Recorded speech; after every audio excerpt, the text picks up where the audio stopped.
Perfect.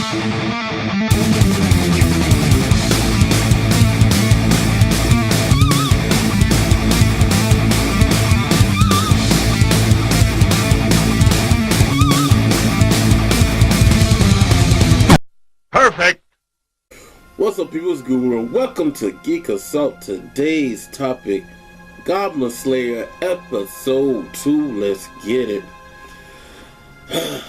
Well, kind of mixed about this one, guys. Last week's episode was way better. Damn, these lights are hot. But, there was no rape. What are you doing? The quality is going down. There was no rape. But all jokes aside, it was we got a good look into the world of Goblin Slayer. It was a world building episode, kinda. We got a little. I'm trying to confuse. I need to go back and read the manga chapter. But at the beginning, they had the two kids together. It was a cowgirl, I guess you want to call her, and quote unquote this little boy. And I'm thinking this little boy grows up. Is that Goblin Slayer when he was a little boy? So, because we don't never see Goblin Slayer's face, and they never really showed the little boy's face either. But it was weird because he was already mad, and it seems like when he leaves, you know, she was going to the city and was asking if she wanted to buy stuff. He had an attitude already, like getting upset. And she was like, "Why are you mad? Like, you know, chill out, dude. What's going on?" And so he was kind of gripe. You know, it shows fast forward, and then, bruh. I didn't watch this on Crunchyroll. I was listening to my man Showing Up the King. Shout out to Showing Up the King. Go check out his review and his channel. And he said in his channel, his episode review, that they censored a lot. So I said I'm not gonna. So I'm glad I didn't watch it on Crunchyroll. I watched it on another illegal site, even though I do have a membership with Crunchyroll. Verve. Shout out. And this one had nudity in it, man, because they showed old girl, cowgirl, bruh. Old girl sleep butt naked. She got up out that bed, man. More curves than a letter S, dog. Believe it. So I don't know if they showed it on Crunchyroll. I mean, go back and watch it on Crunchyroll, but you know, hey, I ain't geeking like that with no anime nudity. But old girl was looking right. But so we go on. And like he's going about his house, and he's visiting, and he's like looking around, make sure the perimeter is safe, make sure no goblins going around his house. So I'm thinking, is that little boy? Was he Goblin Slayer when he was a little boy? Because they didn't show his face, and of course, you know, Goblin Slayer, we don't see his face because they always wear his helmet.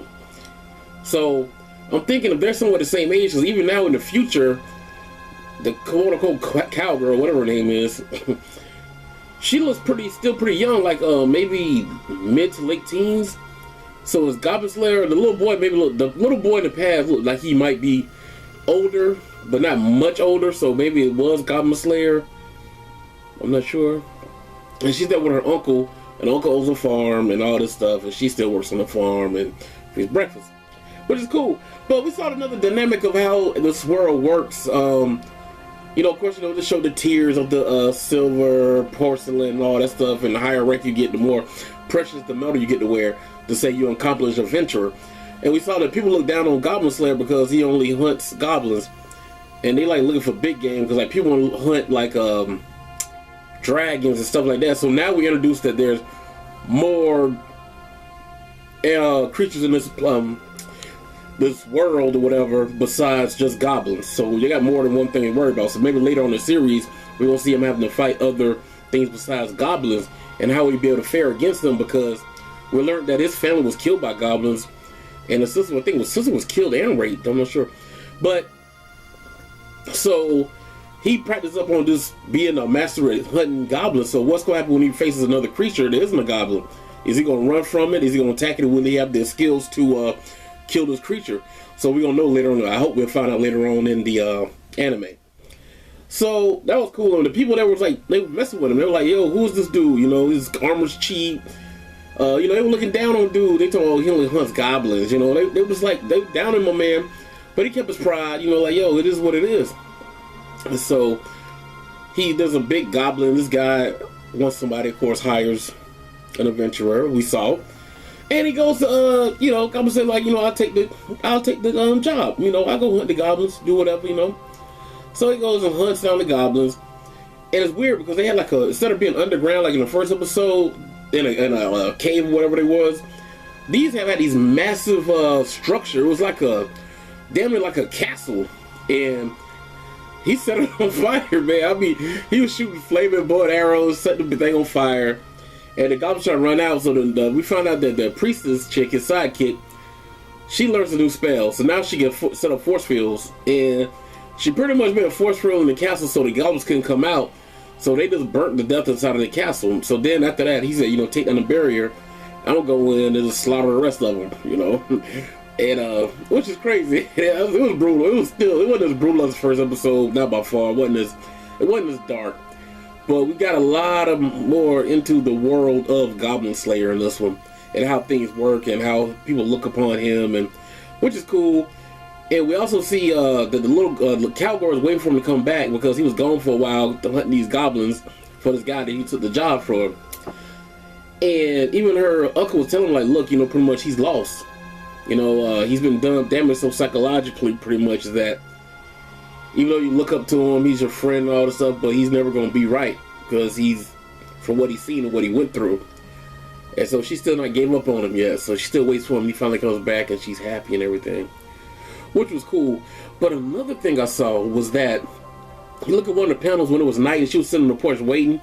I think her uncle was about to talk to her. There were like 2 other moons or planets that was right in the sky that were very, very visible. So they're pretty much, we're not dealing with I guess our Earth type planet. I just said like human. I don't know, maybe they explain it more, but there were 2 other moons or planets in the sky that you could visibly see. So it's gonna be you know, it's gonna be interesting learning more about their world, learning more about Goblin Slayer, what really happened. Was that little boy him in the past, and how is he tied to Cowgirl or either of his friends or whatever? Priestess, she's gaining more abilities. Even she questioned, she was in a prayer like, why'd you give me this? Like she was praying to whoever the gods or whoever gives her, endows her with her abilities. She made a prayer about them like, we're weak and how did this happen or something like that. How did I get this ability and why'd you give it to me? So there might be some kind of mystery into that, like how is she getting these powers and why did they bestow certain abilities to her, and do all the other priests gain their abilities like she gained hers, or how does it go? So it's gonna be interesting. Of course we know they're gonna get more.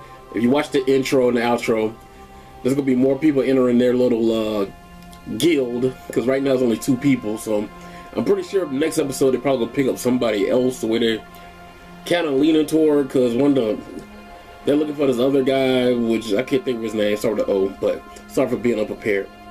Should have wrote it down. So, yo, tell me what you thought of this episode, man. And if you did watch on Crunchyroll, was it censored?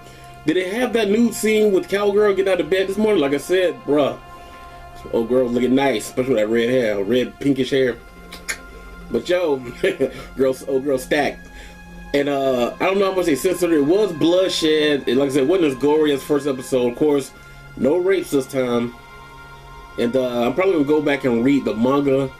I think each episode is like 2 chapters of the manga. So I'm gonna go back and read the manga to catch up, see what's the differences between the manga and the anime. And I might go back and watch the Crunchyroll version of this episode, see if they really did censor it. But from what I saw of this illegal site, it